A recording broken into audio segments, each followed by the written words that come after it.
Le ministre directeur de cabinet de la présidence, président du comité stratégique de Simandou et président de l'accord cadre sino-guinéen Djiba Diakité a mené le jeudi 5 septembre 2024 une délégation guinéenne de haut niveau lors d'une réunion avec le président de la Commission nationale de réforme et développement de Chine, NDRC.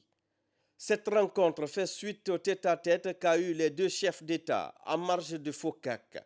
D'emblée, Djiba Diakité a réitéré la vision du président de la République, le général Mamadi Doumbouya, qui a placé le projet Simandou au cœur de la transformation industrielle de la Guinée, qui inclut la mise en œuvre de plusieurs projets prioritaires dans les secteurs clés tels que l'agriculture, l'industrie alimentaire et le commerce, l'éducation et la culture, les infrastructures, les transports et les technologies, l'économie, les finances et l'assurance, la santé et le bien-être.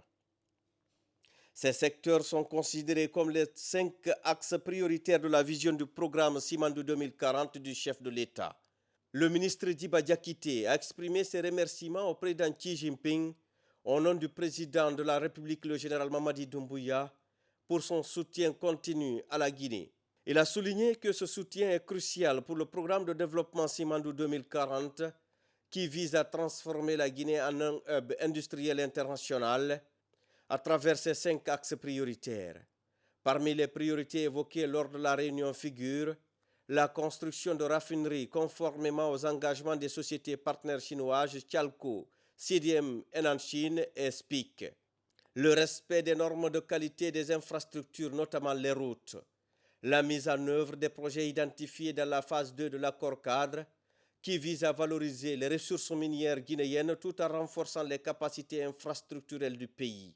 À la suite de l'invitation personnelle adressée par le président Xi Jinping au président de la République de participer au Forum Chine-Afrique FOCAC, le comité sino-guinéen présidé par le ministre directeur de cabinet et les membres du comité sino-guinéen, on a une réunion avec le président de la NDRC.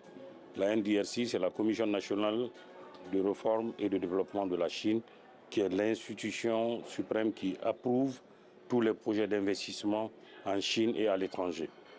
Et nous avions eu des discussions extrêmement intéressantes pour faire la revue à mi-parcours de l'état d'exécution des projets de l'accord cadre. Et également, des discussions ont porté sur l'état d'exécution de la première génération de projets de la phase 1. Est-ce que c'est en ligne avec les attentes de l'État guinéen? Mais également des discussions sur la phase 2 des projets de l'accord cadre. Ces projets permettront non seulement de développer les infrastructures vitales comme les routes à péage et le chemin de fer reliant le corridor de Simandou, mais aussi de créer des zones économiques spéciales, notamment à Mamou, afin de faire de cette ville un hub commercial de la Guinée et de la sous-région. À l'issue de cette réunion fructueuse, M. Djiba Diakité a désigné le ministre du Plan et de la Coopération internationale Ismaël Nabé. On a fait cas pour par rapport à assurer Simandou, le le programme suivi Simandou de 2040. l'accord. À l'ouverture de FOCAC, il y avait 10 programmes qui ont été identifiés pour les 3 prochaines années. Le FOCAC, c'est chaque 3 ans. Donc les 10 programmes collaborent avec nos 5 priorités du programme Simandou 2040. Le programme Simandou 2040, le premier volet ou la première composante, ça concerne l'agriculture, agro-industrie, mais aussi le commerce. Deuxième composante, c'est l'éducation et la culture. Troisième composante, c'est l'infrastructure, les transports, mais aussi la technologie. Quatrième composante, c'est les finances, l'économie, mais aussi l'assurance. Et la dernière composante, c'est la santé et le bien-être. Les instructions ont été données de part et d'autre par le président général Mamadi Doumbouya, aussi le président Xi Jinping, pour que nous, désormais, nous devons travailler en concert avec nos amis chinois pour réaliser les rêves ou les recommandations de ces chefs de l'État. Nous quittons vraiment satisfaits.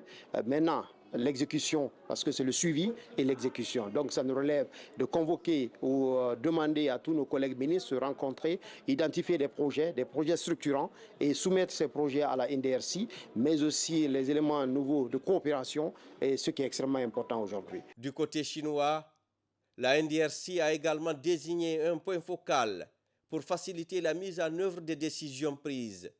Ce partenariat s'inscrit dans la vision partagée par les deux chefs d'État de créer une communauté de destin et de garantir une prospérité commune pour leurs populations respectives.